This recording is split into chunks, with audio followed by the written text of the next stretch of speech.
The Journey to the West. 30. A deviant demon attacks the true Dharma.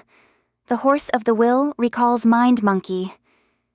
We were telling you about the fiend who, having had Sha Monk firmly bound, did not proceed to kill him or beat him.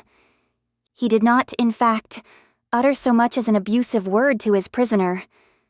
Holding on to his scimitar, he thought to himself instead, "The Tang monk is a man from a noble nation, who must know the meaning of propriety and righteousness.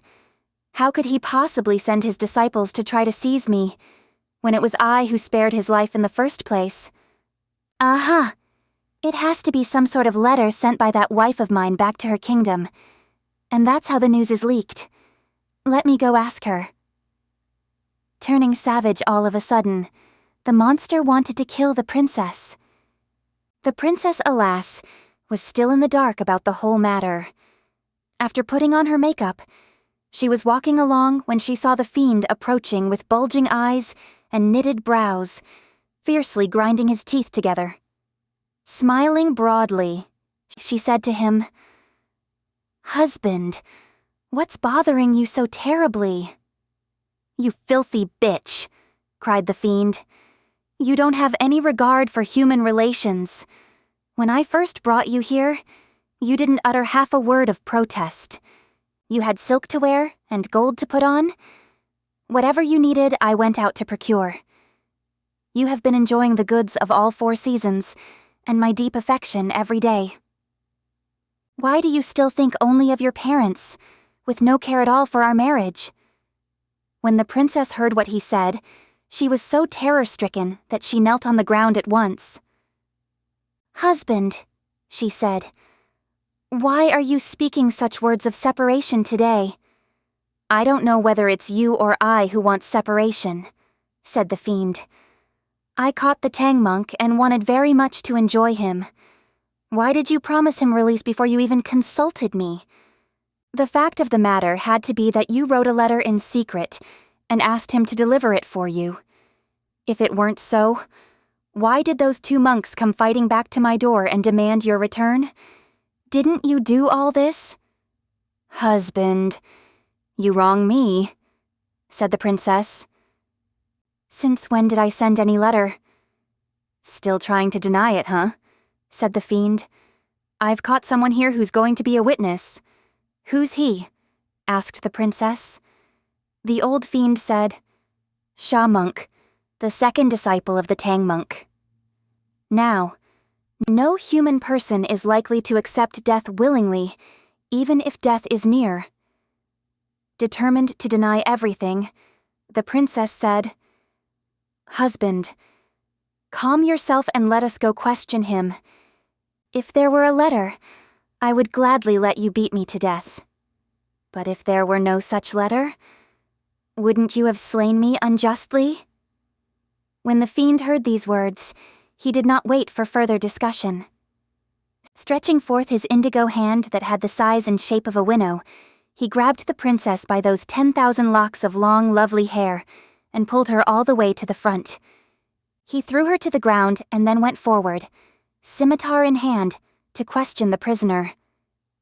"Sha Monk," he bellowed, "since the 2 of you dared fight up to our door, I ask you this.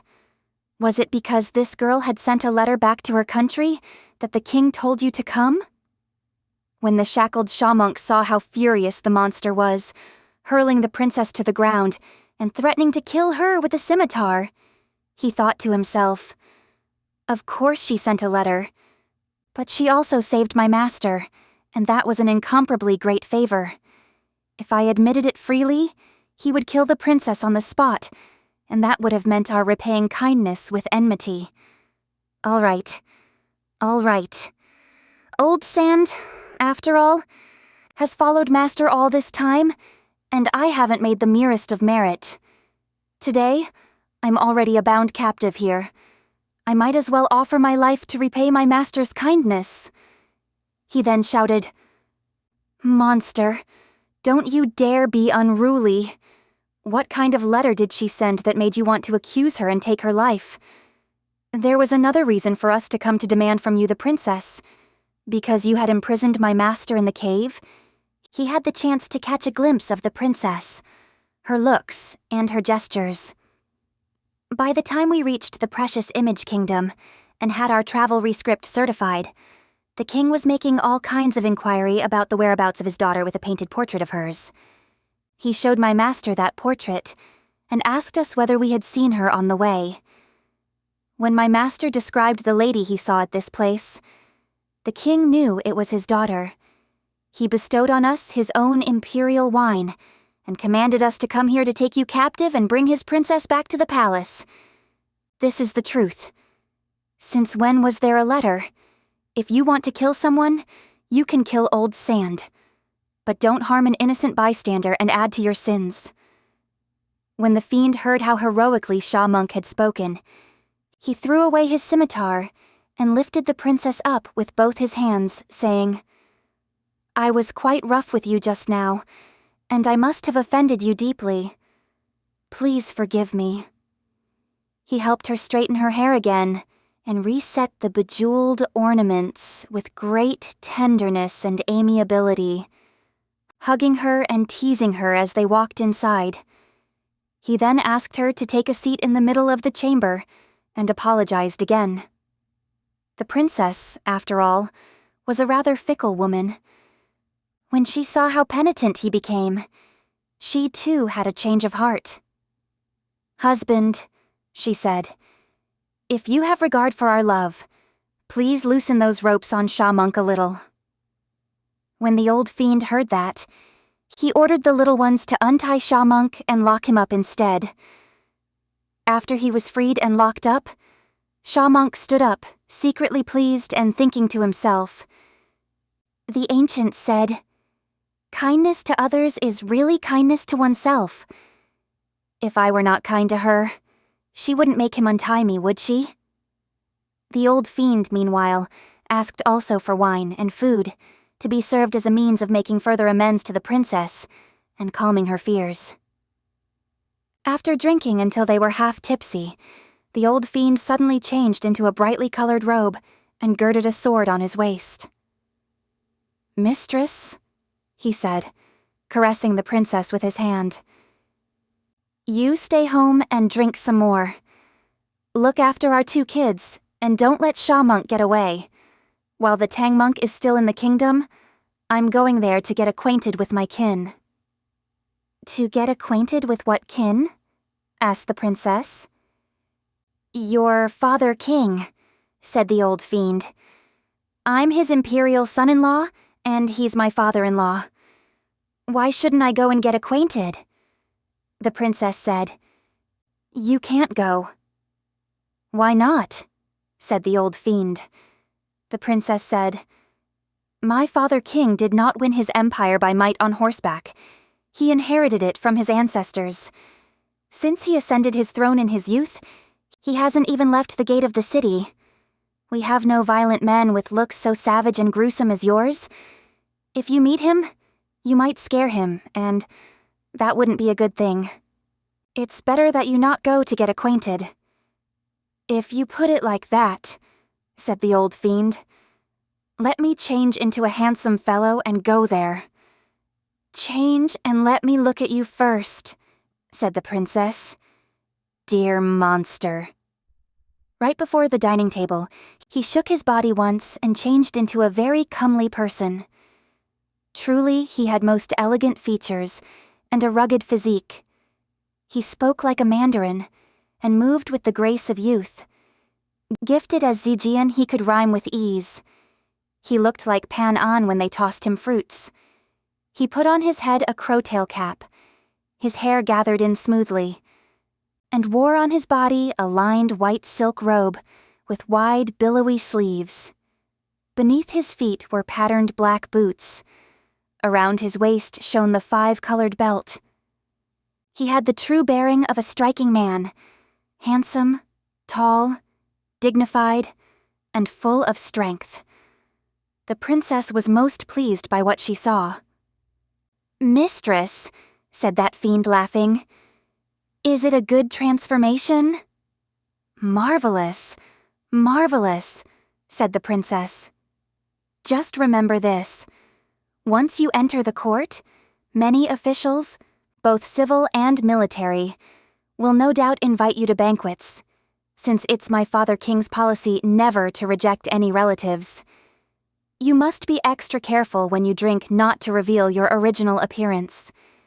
For once you show yourself in your true form, you don't look that civilized. No need for all that instruction, said the old fiend. I know what to do. Look at him. He mounted the clouds and soon arrived at the precious image kingdom.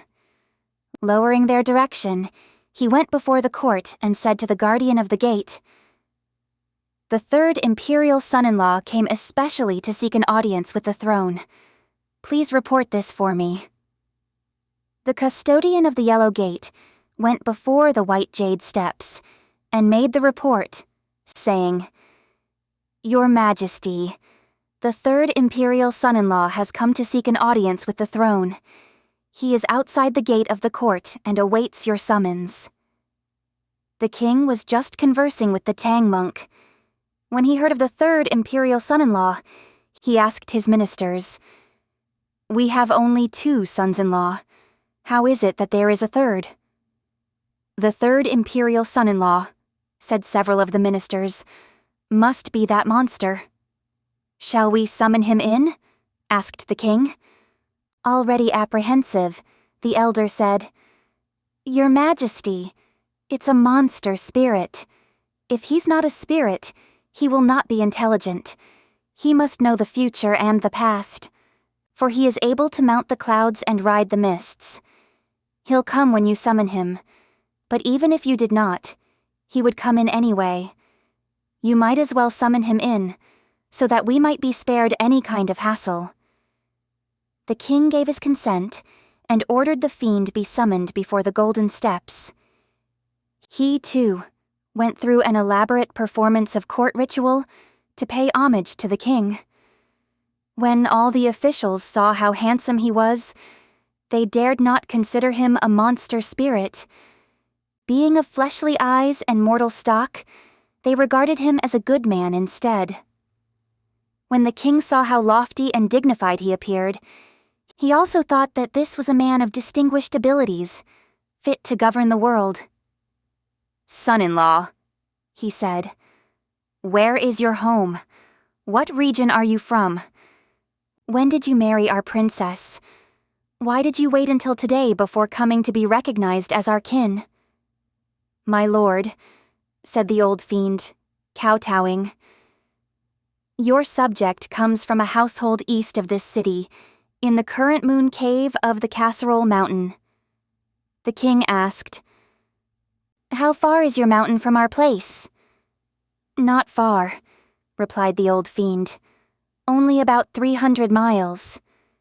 300 miles, said the king. "How could our princess possibly get there to marry you?" With clever words and the intent to deceive, the monster spirit replied, "My lord, your subject has been fond of archery and riding since his youth, for I earn my livelihood by hunting. 13 years ago, I led scores of houseboys up to the mountain, and we were just sending out our hawks and hounds when we saw a large striped tiger. It was going down the slope of the mountain carrying a young girl.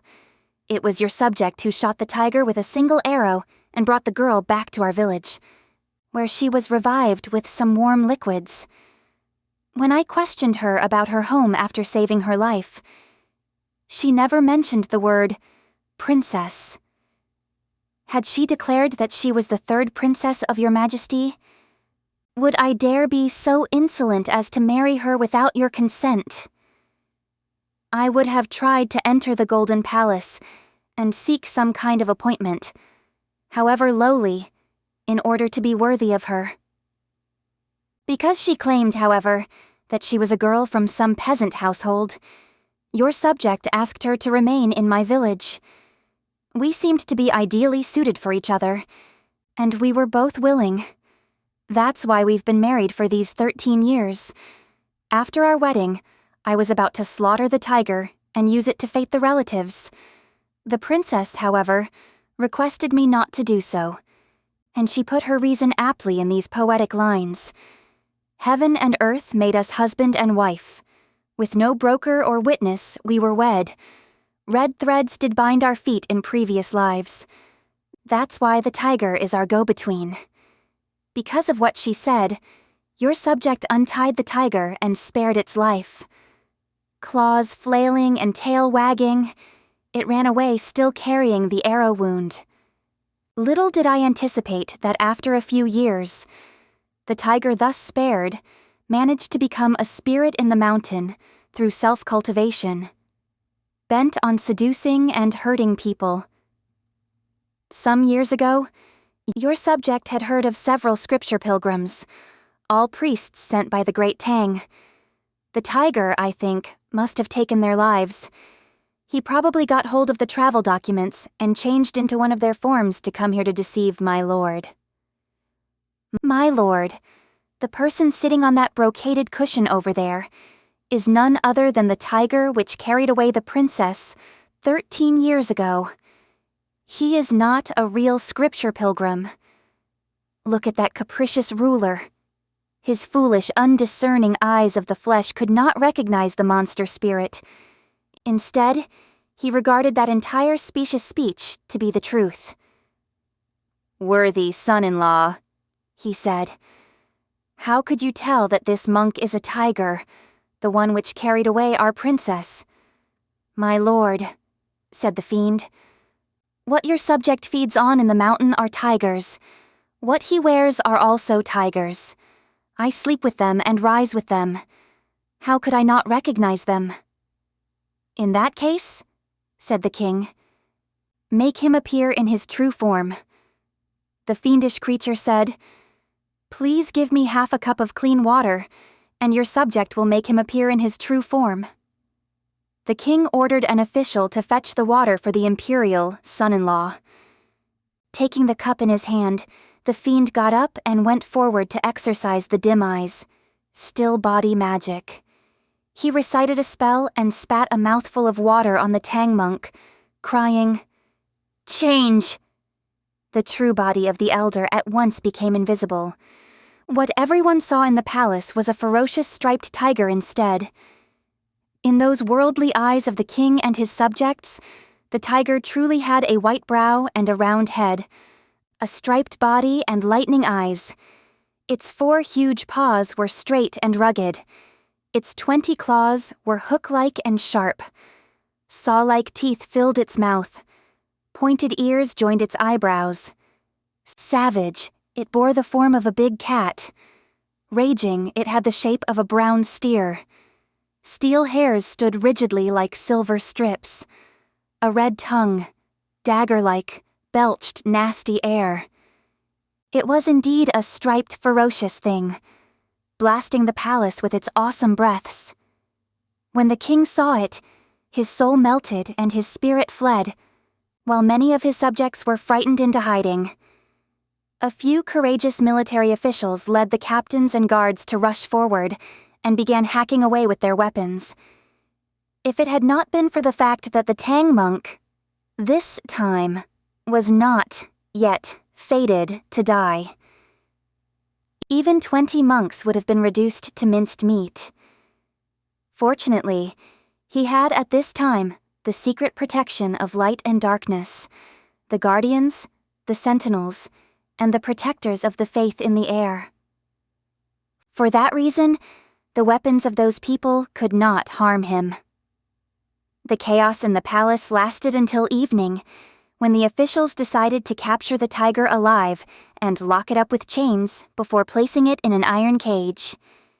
It was then stored in one of the palace chambers. The king then gave the decree that the court of imperial entertainments prepare a huge banquet to thank the imperial son-in-law for saving him from the monk. After the officials retired from court, the demon entered that evening into the Silver Peace Hall, where 18 young palace ladies attended him. They sang, danced, and poured his wine for him. Sitting all by himself at the head table, he had on both sides of him all those lovely beauties. Look at him drink and enjoy. By about the hour of the second watch, He got drunk and could no longer refrain from mischief. Leaping up all of a sudden, he laughed hysterically for a moment and changed back into his original form. He grew violent then and grabbed one of the girls playing the pipa with that big, winnow-like hand of his. With a crunch, he bit off her head. The other 17 palace girls were so terrified that they dashed madly for hiding and shelter. Look at them. The palace ladies panicked. The maids of honor took fright. The palace ladies panicked, like rain-struck hibiscus bearing the night rain. The maids of honor took fright, like wind-blown peonia dancing in the spring wind. They smashed their pipas, eager to live. They broke their zithers, fleeing for life. They dashed out the doors, not knowing north or south. They quit the main hall, flying both east and west. They scraped their jade-like features. They bruised their lovely faces. Everyone scrambled for her life. Each person darted for safety. Those people ran out, but they dared not even scream or holler for fear of disturbing the throne so late at night. Quaking and shaking, they sought to hide beneath the eaves of the low palace wall, and we shall speak no more of them. We tell you now about that fiendish creature who sat in the hall, pouring wine and drinking all by himself. After draining a glass, he would haul the bloody corpse near him and take a couple of bites. As he was thus enjoying himself inside, the people outside the palace began to spread a wild rumor that the Tang monk was a monster spirit.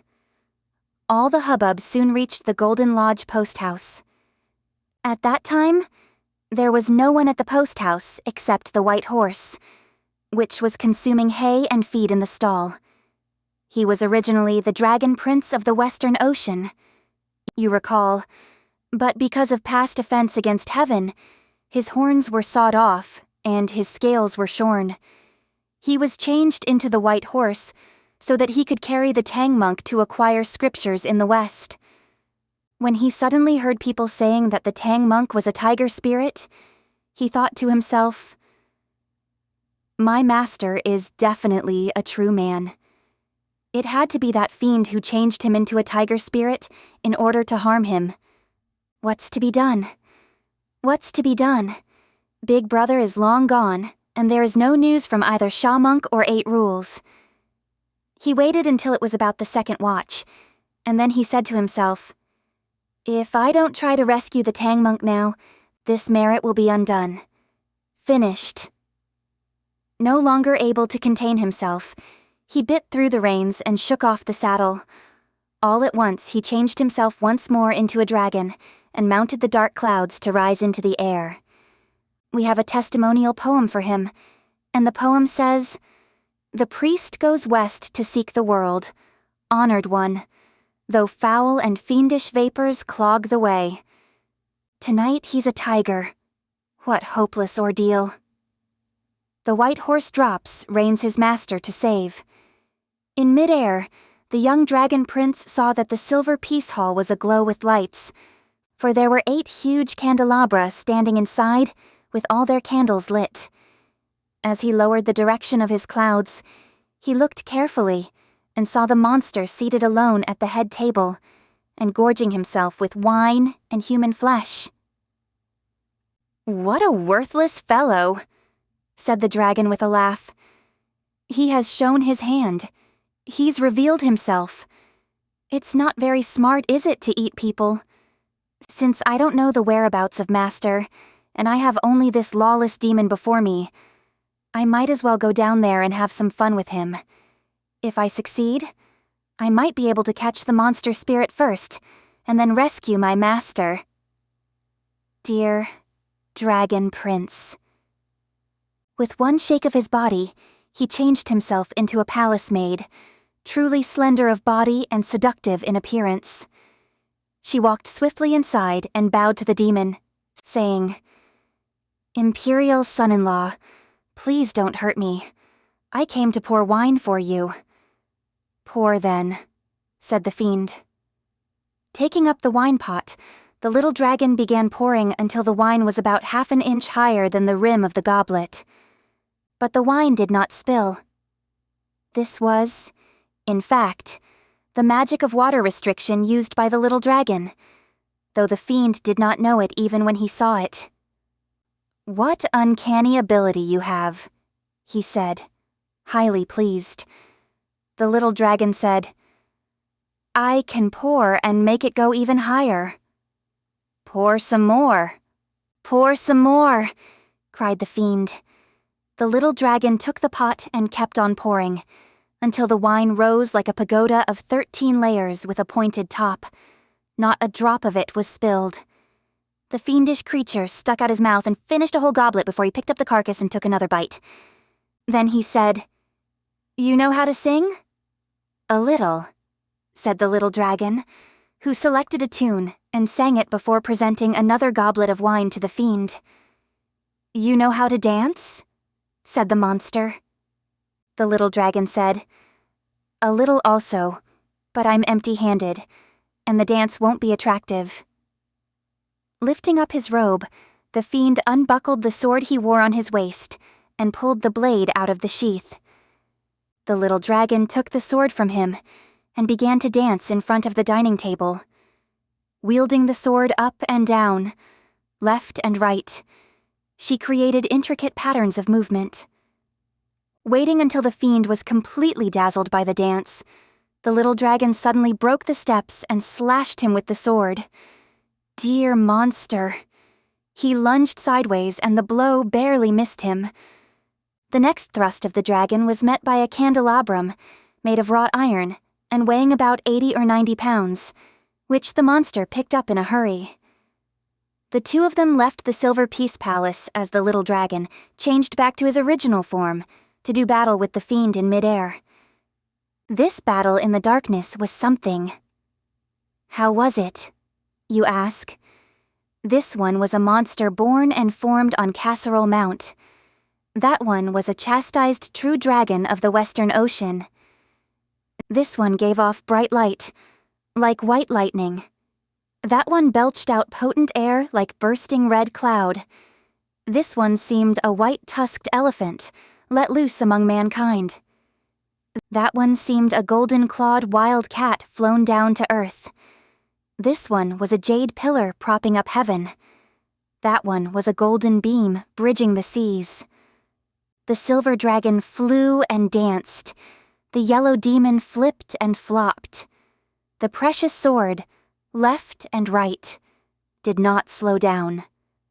The candelabrum, back and forth, went on and on. After the two of them had fought at the edge of the clouds for about 8 or 9 rounds, the little dragon's hand grew weak, and his limbs turned numb. The old demon, after all, was strong and powerful. When the little dragon found that he could no longer withstand his adversary, he aimed the sword at the monster and threw it at him. The monster, however, was not unprepared for this desperate move. With one hand, he caught the blade, and with the other, he hurled the candelabrum at the little dragon. Unnerved, the dragon did not duck fast enough, and one of his hind legs was struck by it. Hastily, he dropped down from the clouds, and it was his luck that the imperial moat was there to save his life. Chased by the demon, the little dragon dove headfirst into the water and all at once became invisible. Whereupon the demon took the sword and picked up the candelabrum to go back to the Silver Peace Palace. There he drank as before till he fell asleep, and we shall speak no more of him for the moment. We tell you instead about the little dragon, who hid himself at the bottom of the moat. When he did not hear a sound after half an hour, he gritted his teeth to endure the pain in his leg and leaped up. Treading the dark clouds, he returned to the post house where he changed once more into a horse and lay down in the stall. He looked pitiful indeed, completely soaked and wounded on his leg. At this time, Horse of the Will and Ape of the Mind are all dispersed. Metal Squire and Wood Mother are both scattered. Yellow Dame is wounded. From everyone divorced. With reason and right so parted, what can be achieved? Let us say no more about how Tripitaka met disaster, and the little dragon encountered defeat. We tell you instead about that Jew 8 rules, who, since abandoning Sha Monk, stuck his head deep into the bushes and lay there like a hog snoozing in a pool of mud. The nap, in fact, lasted till the middle of the night, and only at that time did he awake. When he became conscious, he did not even know where he was at first. Only after he rubbed his eyes and collected his thoughts a little did he manage to cock his ears to listen to whatever might be happening. Well, what happened was that this deep mountain had no dog barking. These spacious wilds lacked even cock crowing. Looking up at the stars, he figured that it was about the hour of the 3rd watch, and he thought to himself, I would like to try to rescue Sha Monk, but one silk fiber is no thread. A single hand cannot clap. Okay, let me go back and see Master first. If I could persuade the king to give me some more help, Old Hog would return to rescue Sha Monk tomorrow. Idiot mounted the clouds quickly and went back to the city. In a little while, he reached the post house. The moon was bright, and people had become quiet at this time, but he searched the corridors in vain to find any trace of his master. All he saw was the white horse lying there. His whole body was soaked, and on one of his hind legs was the mark of a bruise about the size of a pan. This is doubly unfortunate, said 8 Rules, greatly startled. This loser hasn't traveled. Why is he sweating like that, and with a bruise on his leg? It must be that some evil men have robbed our master, wounding the horse in the process. The white horse recognized that it was 8 Rules. Assuming human speech suddenly, he called out, Elder brother! Idiot was so shaken that he fell on the ground. Pulling himself up, he was about to dash outside when the white horse caught hold of the monk's robe by his teeth, saying again, Elder brother, don't be afraid of me. Brother, said 8 Rules, still shaking, why are you talking today? When you talk like that, it has to mean that some great misfortune is about to befall us. The little dragon said, Did you know that Master had landed in a terrible ordeal? No, I didn't, said 8 Rules. The little dragon said, Of course you didn't. You and Sha Monk were flaunting your abilities before the king, thinking that you could capture the demon and be rewarded for your merit. You didn't expect that the demon was so powerful, and you were the ones, no doubt, who were beaten. At least one of you could have returned to give us the news, but there was not one word from either of you. That monster spirit had changed himself into a handsome scholar and broken into the court to present himself to the king as an imperial relative. Our master was changed by him into a ferocious striped tiger, who was then taken captive by the officials and locked up in an iron cage in one of the palace chambers. When I heard how Master suffered, my heart felt as if it had been stabbed by a sword. But you were gone for nearly 2 days, and I was afraid that any further delay might mean that Master would be killed. So I had no choice but to change back into my dragon body to go and try to rescue him. When I reached the court, I couldn't find Master, but I met the monster in the Silver Peace Palace. I changed into the form of a palace maid, trying to deceive him. He asked me to do a sword dance, during which I tried to slash him. He escaped my blow and defeated me instead with a candelabrum. I tried desperately to hit him when I threw the sword at him, but he caught it instead, and gave me a blow on my hind leg with that candelabrum. I dived into the imperial moat and saved my life. The bruise on my leg was caused by the candelabrum. When 8 Rules heard these words, he said, Is that all true? You think I'm deceiving you? Said the little dragon. Eight Rules asked, "What are we going to do? What are we going to do? Can you move at all?" "If I can," said the little dragon. "What then?" "If you can move at all," said Eight Rules, "move into the ocean then. Old Hog will pull the luggage back to the old Gao village to pick up my wife again." When the little dragon heard this, he clamped his mouth on Eight Rules' shirt and refused to let go. As tears fell from his eyes, he said, "Elder brother, you mustn't become indolent." "Why not?" said Eight Rules. "Brother Shaw has already been caught by him, and I can't beat him. If we don't scatter now, what are we waiting for?" The little dragon thought for some time before he spoke again, tears streaming down his cheeks. "Elder brother, don't mention the word scatter. If you want to save Master, you have to go and ask a person to come here." "Who is that?" asked Eight Rules. The little dragon said, "You'd better hurry and mount the clouds to go to the Flower Fruit Mountain, so that you can invite our big brother, Pilgrim Sun, to come back. Most certainly, he has Dharma power great enough to subdue this fiend and rescue Master, avenging at the same time the shame of our defeat."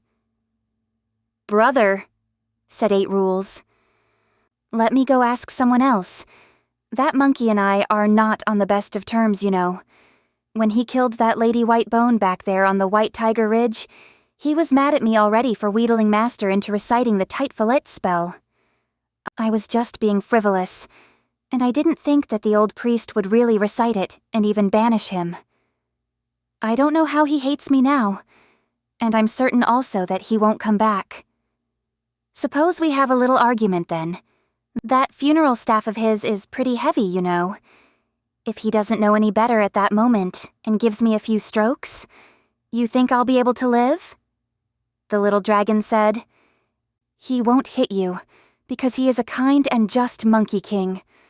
When you see him, don't say that Master is in peril. Just tell him that Master is thinking of him and deceive him into coming. When he gets here and sees what's happening, he will not get mad. He will want most certainly to have it out with the monster spirit instead. Then the demon will surely be caught, and Master will be saved."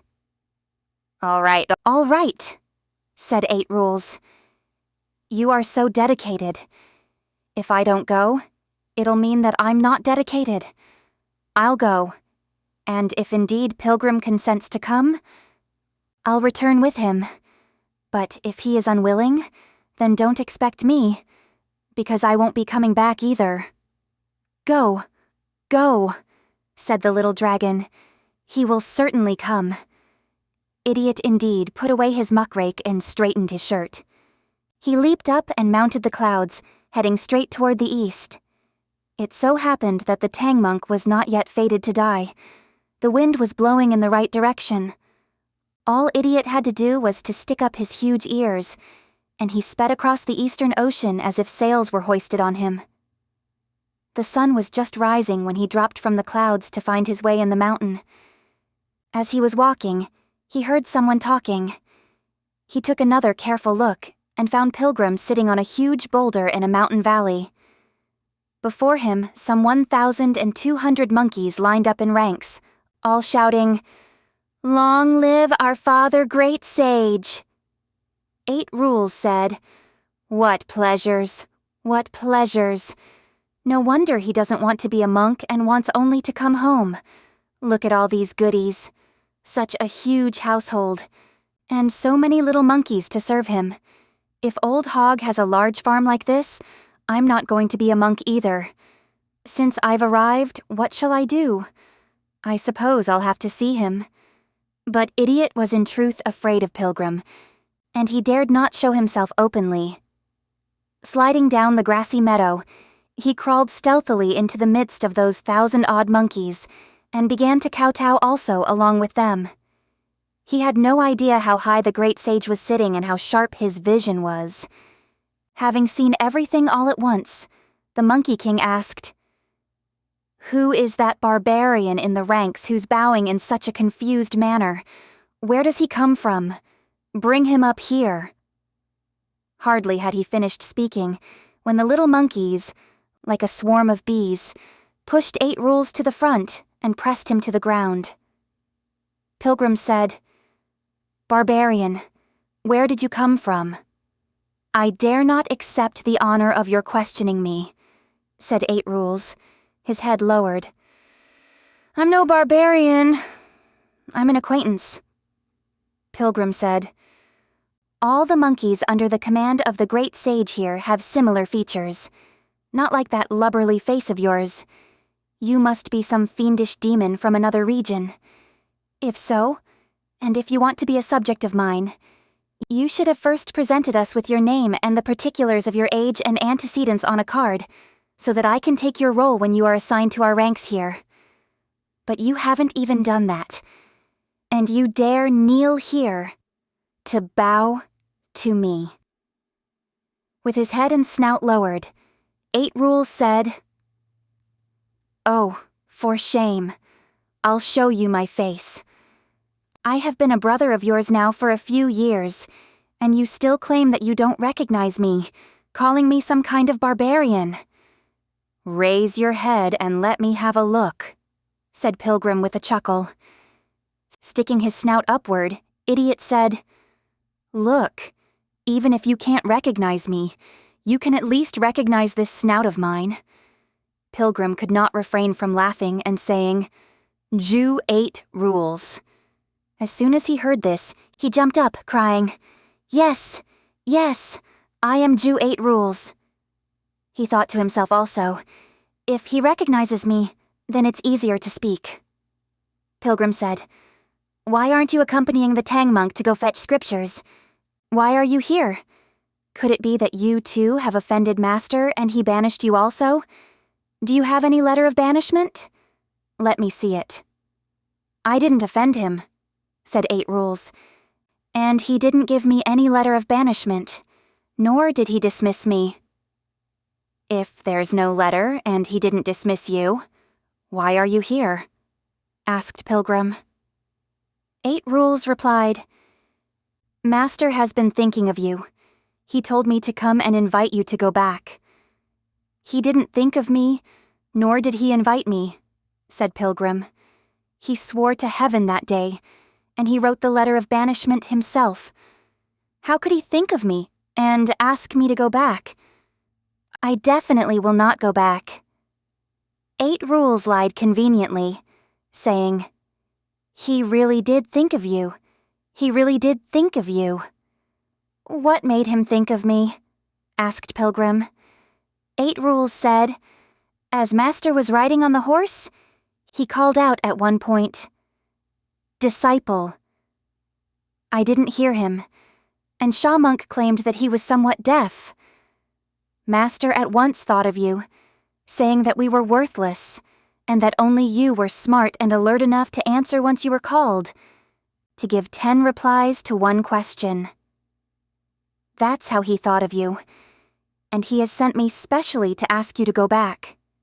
Please do so, at least for the sake of his expectation, and for the sake of my having traveled all this distance." When Pilgrim heard these words, he jumped down from the boulder. Taking the hand of 8 Rules, he said, "Worthy brother, sorry that you have to travel such a great distance to come. Let's you and I go and have some fun." "Elder brother," said 8 Rules, "this place is quite far away, and I fear that Master might be kept waiting. I don't want to play." Pilgrim said, "After all, this is your first time here. Take a look at least at my mountain scenery." Idiot dared not persist in his refusal, and had to walk away with him. The 2 of them proceeded hand in hand, while the little monsters followed behind to go up to the highest spot on the Flower Fruit Mountain. Marvelous mountain.